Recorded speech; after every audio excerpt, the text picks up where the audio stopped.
Programa Economia Dia a Dia. Patrocínio Bradesco.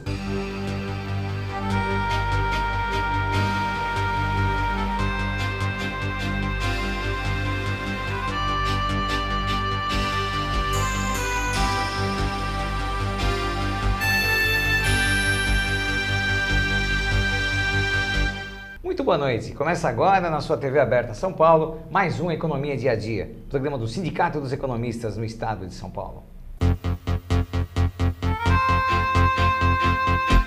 Nossa produção preparou um programa bastante especial para você hoje. Nós vamos começar conversando com um especialista em finanças pessoais e planejamento financeiro, o economista Francis Brody Hesse. Vamos bater um papo também com Cássio Espina, fundador da ONG Anjos do Brasil, uma entidade que apoia os empreendedores que têm boas ideias. Já.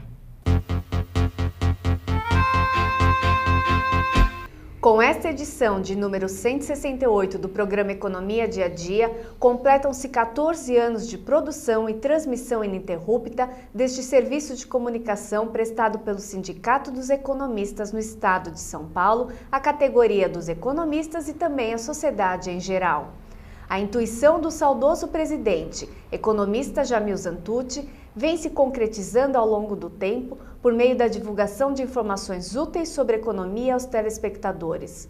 A diretoria do Sindicato dos Economistas no Estado de São Paulo agradece aos cerca de 350 entrevistados que colaboraram com seu tempo e conhecimentos, bem como aos colegas economistas associados e ao nosso patrocinador Bradesco, cujas respectivas contribuições nos possibilitam financiar a realização do programa Economia Dia a Dia.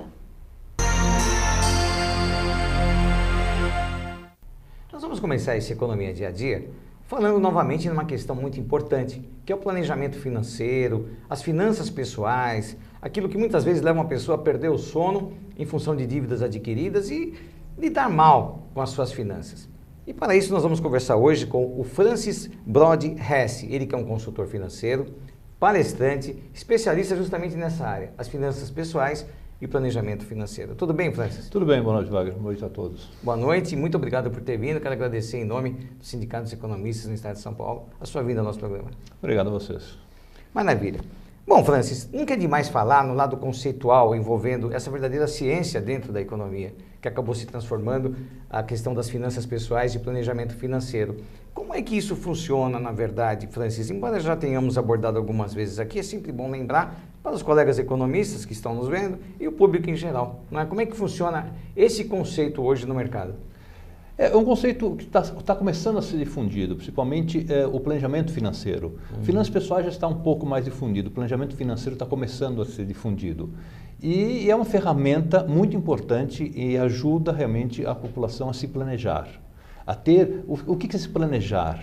Que as pessoas ficam muito em dúvidas, poxa, mas eu ganho pouco, eu posso ter um planejamento, é caro, planejamento é investimento. Não, planejamento você não tem um planejamento de uma empresa, a mesma coisa é você fazer o planejamento em casa, fazer o planejamento das suas contas. Então, a partir do momento que você tem uma renda, você já pode começar a se planejar, fixando como seus objetivos, curto, médio e longo prazo, sentar com a família e falar, o que eu quero fazer no final do ano? Nós vamos sair de férias? Vamos sair de férias, vamos para onde? Vamos para tal lugar? Então, eu vou ter que guardar um dinheirinho para aquelas férias que nós vamos tirar. Isso é o planejamento, é o começo. É o começo, e olha, por falar em começo, imagina aquela criança que vai para a sua escola e o pai dá para a merenda dela um X valor, ela tem que ter em mente o que ela vai comprar, o que ela vai comprar no seu recreio. Então, eu acho que a gente já lida com esse conceito desde que nasce, desde que tem uma vida econômica ativa. E o planejamento tem que ser envolvido a família. Quando você falou em crianças, tem exemplos que se aplica muito diretamente à criança, que você pode utilizar e a criança, dependendo da idade, vai entender muito bem.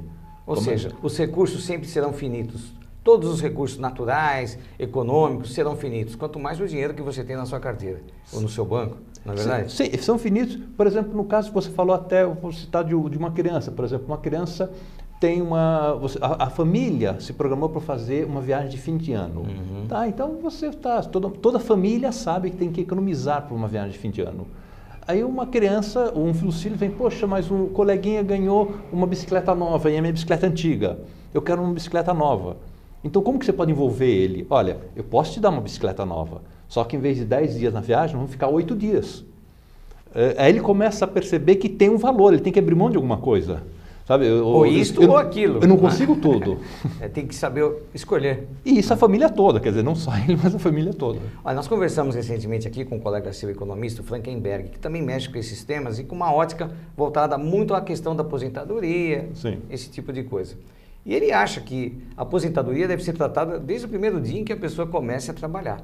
No caso do planejamento financeiro, das finanças pessoais, quando deve começar? Existe um gatilho, existe um botão, uma luz vermelha indicando isso? Não uma luz vermelha, mas eu diria que são duas coisas. Quando você começa, quando você tem a primeira renda, quando você tiver a primeira renda, você já começa. É o planejamento financeiro e a aposentadoria. Porque a aposentadoria está dentro do planejamento financeiro. Faz parte? Faz parte. Quando você fizer o planejamento financeiro, você vai estar lá determinando a sua aposentadoria também.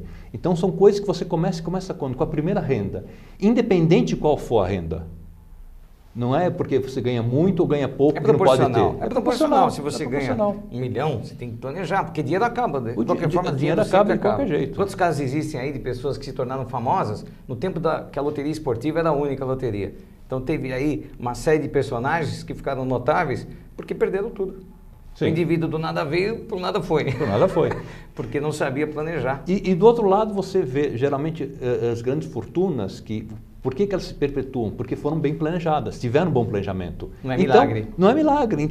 Mas esse grande pode ser feito pequeno no dia a dia, de uma família simples. Agora, Francis, existem barreiras, até talvez de ordem psicológica, cultural, comportamental, que impedem uma pessoa de pedir ajuda? Porque isso aqui é uma questão de pedir ajuda. Existe, Wagner, existe muita vergonha de falar do assunto. Porque realmente imagina uma roda de amigos, você falar que eu estou mal financeiramente, existe essa barreira. Não, eu tenho que mostrar que eu estou bem. Se meu vizinho foi e comprou um carro novo, poxa, eu vou mostrar que se eu ficar com meu carro de 5 anos, parece que eu estou mal financeiramente, eu tenho que mostrar. Aqui, aqueles bens de posição, bens de posicionamento. Bem status. Exatamente. Então, o psicológico é muito. Às vezes você chegar em casa e chegar para a esposa e falar, poxa, eu perdi o emprego. Você fica num baixo astral, numa vergonha muito grande, você parece que é um incapaz, e às vezes não é. Às vezes você perdeu por uma série de outros fatores que não tem nada a ver com isso, mas parece que você fica com uma incapacidade de falar, poxa, eu sou o último homem da Terra porque eu perdi o emprego. Até Hollywood já explorou isso, né? A pessoa que chega em casa, o cinema já teve caso. Já teve caso. O indivíduo chega, mantém as aparências, sai como se fosse trabalhar todos os dias e não tem emprego. Puxa vida, é uma barreira grande que tem que ser tirada do caminho. Por isso, Wagner, eu sempre digo, o planejamento financeiro, onde ele dá mais certo é quando você envolve a família. Envolve família, os filhos, a esposa, tem que envolver, porque os objetivos e o planejamento tem que ser feito com família para dar...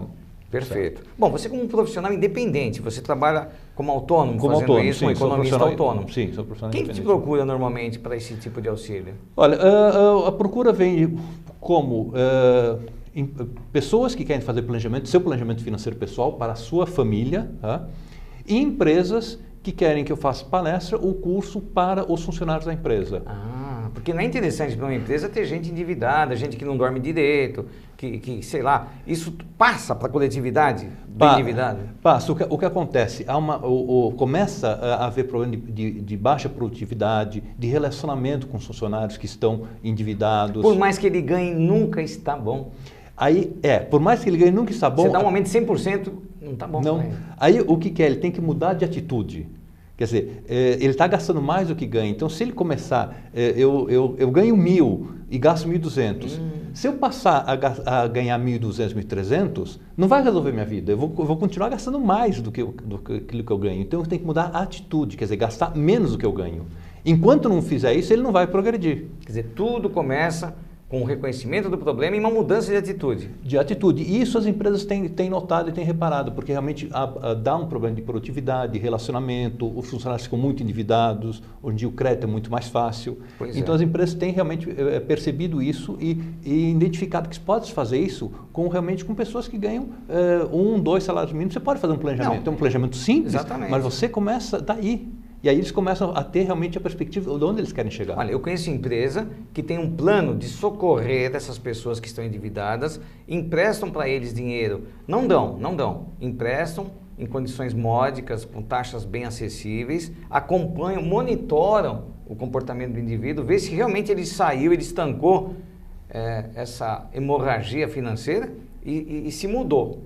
Se ele mudou o comportamento para nunca mais entrar numa dessas. Muito bacana, né? Esse tipo de... Tem empresas, eu realmente conheço empresas, tem empresas clientes que fazem isso, mas o importante porque para quem eles vão dar o empréstimo realmente para aqueles funcionários que já acreditam nele, e você tem que realmente montar um plano de acompanhamento para esse funcionário, para que ele realmente possa superar essas barreiras. Ou seja, você não vai dar um peixe para o indivíduo, você vai ensiná-lo a pescar. Você vai ensiná-lo a pescar. É velho isso, mas funciona, né? Mas funciona. Nessa área, então, nem se fale. Bastante. Bom, então a gente já viu que a coletividade acaba sendo afetada.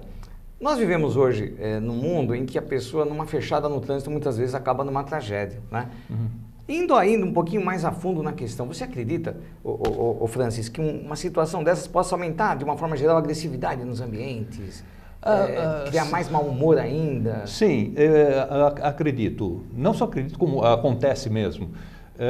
Se você tiver, digamos, duas pessoas no mesmo cargo, e você vê que uma tem um padrão mais alto que outra, quer dizer, não existe milagre. Se uma está indo viajar para o exterior, ela economizou, ela teve algum recurso que ela economizou, ela teve um sacrifício para chegar lá. Mérito dela. Mérito dela. Então, às vezes um funcionário olha e fala, poxa, o outro está trocando de carro e eu não posso trocar de carro.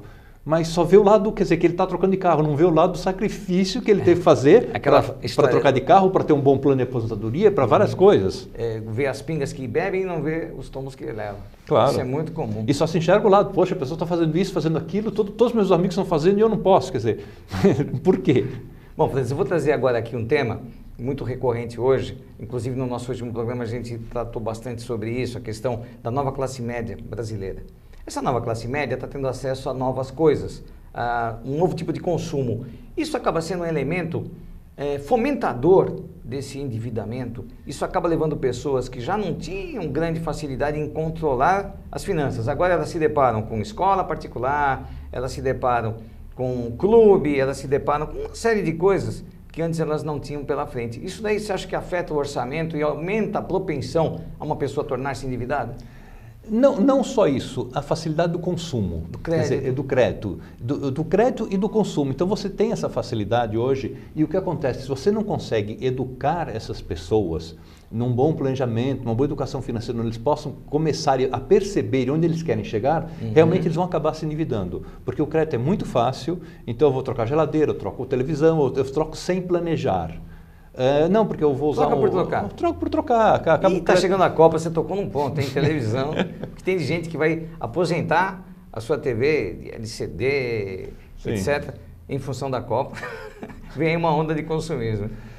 Eu acho que o que a pessoa precisa ter realmente em mente com a família, aonde quer chegar. O que eu preciso? O que eu preciso? Será que eu preciso trocar a televisão? Ou se o custo dessa televisão, eu vou ter que abrir mão de uma viagem, abrir mão da escola do meu filho, que talvez pudesse ser uma escola melhor. Quer dizer, algum custo está tendo nisso. E vale a pena pagar isso?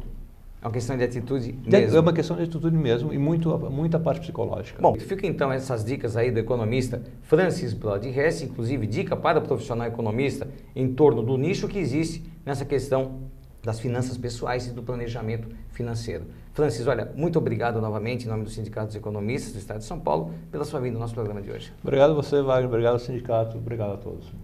Perfeito. E você continua com a Economia Dia a Dia, agora checando a agenda dos economistas para as próximas semanas. Curso Prática Pericial Econômico-Financeira em Operações de Crédito, dias 13 e 14 de julho. Avaliação de processos operacionais, dias 17 e 18 de agosto. Curso de Informática, utilização do Facebook no seu negócio, dia 20 de julho. Mais informações pelo telefone 11 3872 9880.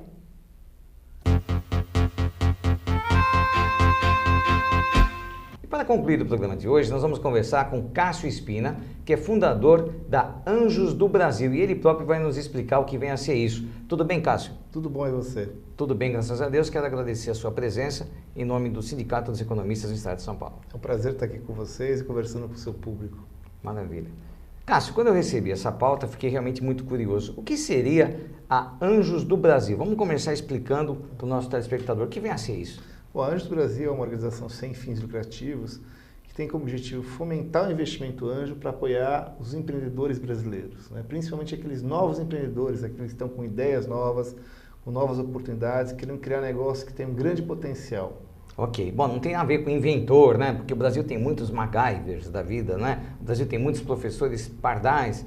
Enfim, é esse tipo de gente ou é aquela pessoa que quer investir um capital em algum negócio? Seria esse tipo de... Assim, a gente olha sempre o que a gente chama de o lado do empreendedor. Então, pode até ser um inventor, pode ser, mas não é aquele inventor que só faz a invenção e quer que outro vá produzir, que vá vender. Não, a gente quer pessoas que vão fazer todo o ciclo, que é desenvolver um negócio, fazer a comercialização, enfim, fazer todo o processo de empreendimento. É isso que a gente busca como objetivo para estarmos nós, né, investidores, aplicando nossos recursos e principalmente o nosso conhecimento, né? Uma vez que o investidor anjo, tipicamente, é o quê? É um empreendedor já bem-sucedido, pode ser um empresário, um executivo, até um profissional liberal, que tenha já sua clínica, tenha seu escritório, que não deixa de ser um empreendedor também. E ele vai usar o quê? Vai usar um pouco do capital que ele acumulou durante toda a carreira dele e junto, principalmente, a experiência e o conhecimento para ajudar esse empreendedor a superar essa fase inicial que a gente sabe que é tão difícil de lançar seu negócio no mercado e ter sucesso. Vocês são padrinhos de boas ideias para que elas se transformem em negócios, gerem riquezas, ajudem a economia a se desenvolver.